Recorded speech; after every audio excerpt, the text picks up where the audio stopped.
Biz bugün dini alim, tonulgan cemaat erbabı, Şarkı Türkistan maarifinin asasçılarından biri, Şarkı Türkistan Maarif Ministri, Kaşgar Valisi, Mücahit Abdikerimxan Mahsum bilen tanışıp çıkarız.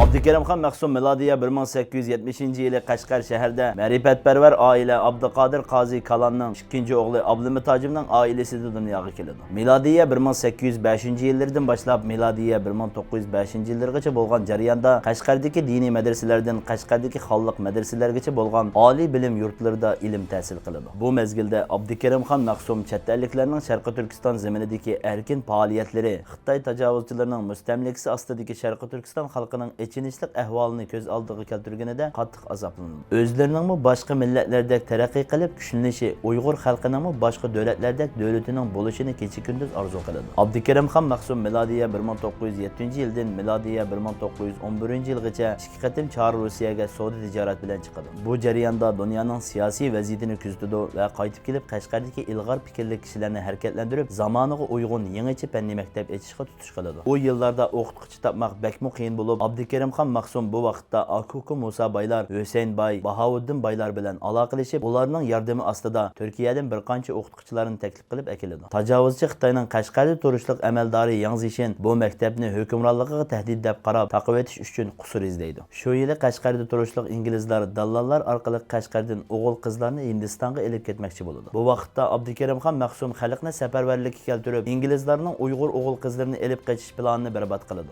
Bu voqeadan keyin Abdikerimxan Mahsum birdilla Yang Zishinning diqqatini qo'zg'aydi. Shuning bilan ba'zi aqlsizlar Abdikerimxan Mahsumni maktab ochaman deb askar tarbiyaladi degan tuhmat bilan Yang Zishinga chaqirdi. Bu dal Yang Zishin orzu qilgan ish edi. Shuning bilan endi ochilgan maktab taqilib, Turkiyadan kelgan ustozlarning ba'zilari tutilib, ba'zilari yushirin holda Turkiyaga qaytishga majbur bo'ladi. Bu vaqtda Abdikerimxan Mahsum Sovet ittifoqiga chiqib ketishga majbur bo'ladi. Milodiya 1924-yili Abdikerimxan Mahsum Sovet ittifoqidan mal keltirib, Qashqar bozorlarini xalqning ehtiyojini va shundaqla Angliya savdogarlari bilan raqobatlashib g'alaba qiladi. U o'ziga qilinayotgan har xil besimlarga pisand qilmay, mashhur olim Abduqodir Damullo bilan birlikda Angliya va Shvetsiya xristian din tarqatuvchi missionerlarga, mustamlikchi dushmanga va ba'zi aqlsizlarga qarshi keskin harakat olib boradi. Abdikerimxan Mahsum milodiya 1924-yilning oxirlarida Sovet Qizil armiyasidan qochib Sharqi Turkistonga panohlanib kelgan kishilardan 100 dan ortiq o'q va dori setib olib, Atosh, Bashkiram, Toshmiliq qatorliq joylarida yushirin askar tarbiyalaydi. Ammo bu harakat uzun o'tmay sezilib qolib, Yusuf Qo'qon, Velixon Bay,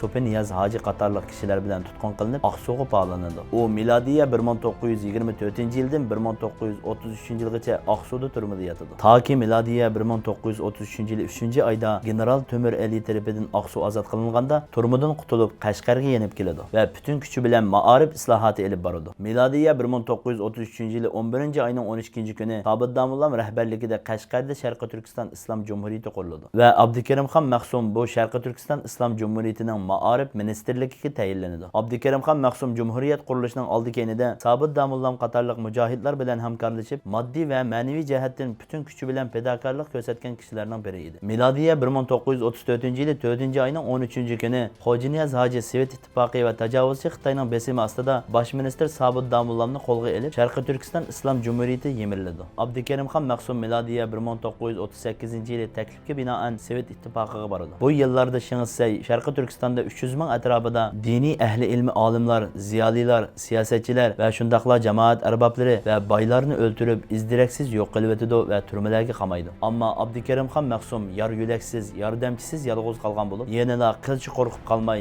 umidsizlanmay, maxfiy holda Sharqi Turkiston ozodlik tashkiloti ismli bir tashkilot qurib, mustaqillikni asliga keltirish uchun harakat qiladi. Tashkilot xodimlarini Oqsu Xotangacha kengaytirib, dastlabki qadamda tajovuzchilarga qarshi iddiya xizmati olib boradi. Bu harakat sezilib qilib, milodiya 1942-yilning boshlarida Abdikerimxan Mahsum oilasi bilan birlikda Urumchiga ko'chirilib, nazorat ostiga ilinadi. Shuning bilan Abdikerimxan Mahsum milodiya 1945-yil 2-oyda diniy olimlar, ziyolilar va har sohadagi ilg'or fikrli kishilar, o'qituvchilar va taliblarni asos qilgan ikki guruhni tashkillaydi. Bu ikki guruh aslidagi Sharqi Turkiston ozodlik tashkilotining vazifasini o'z ustiga olib tayyorligini boshlaydi. Abdikerimxan Mahsum tashkilot təşkilat əzaları fəaliyyət dairəsini kengaytib, Taşqo'rg'on, Mak, Yakan, Qag'iliq, Yenisar, Payzavod qatorliq joylarda amaliy xizmat olib boradi. Milodiya 1945-yili 8-oyning 15-kuni Abdukarimxon Mahsum planlagan qurolliq jihad harakati rasmiy holda Taşqo'rg'ondan boshlanadi. Bu vaqtda Sharqiy Turkiston Cumhuriyet armiyasi shimolda Cho'chakka, sharqda Urumchiga, janubda Aqsu tarafga qarab zafar quchib kelayotgan bo'lib, Uyg'ur, Tojik, Qirg'iz xalqlaridan tashkillangan 200 dan ko'p mujohidlar tashkillanib hujum qilib, bir kecha kunduzda Taşqo'rg'onni ozod qiladi. Abdukarimxon Mahsum Sharqiy Turkiston Cumhuriyetining rahbarlarining va xalqning talab qilishi bilan Qashqar valisi bo'lib tayinlanadi. Milodiya 1949-yili 9-oyda Xitoy Sovet ittifoqining yordami bilan Sharqiy Turkistonni besib oladi. Bu vaqtda Abdukarimxon Mahsum 79 yoshlarda edi. Shuning bilan diniy olim, tunilgan jamoat arbobi, Sharqiy Turkiston maorifining asoschilaridan biri, Sharqiy Turkiston Islom Cumhuriyetining maorif ministri, Qashqar valisi Abdukarimxon Mahsum milodiya 1955-yili 2-oyning 6-kuni 85 yoshida vafot bo'ldi. Ecdatlarının izidin lanmay durup, Kısas üçün xəncərini almay durup, Armanlarım əməlgə aşmay durup,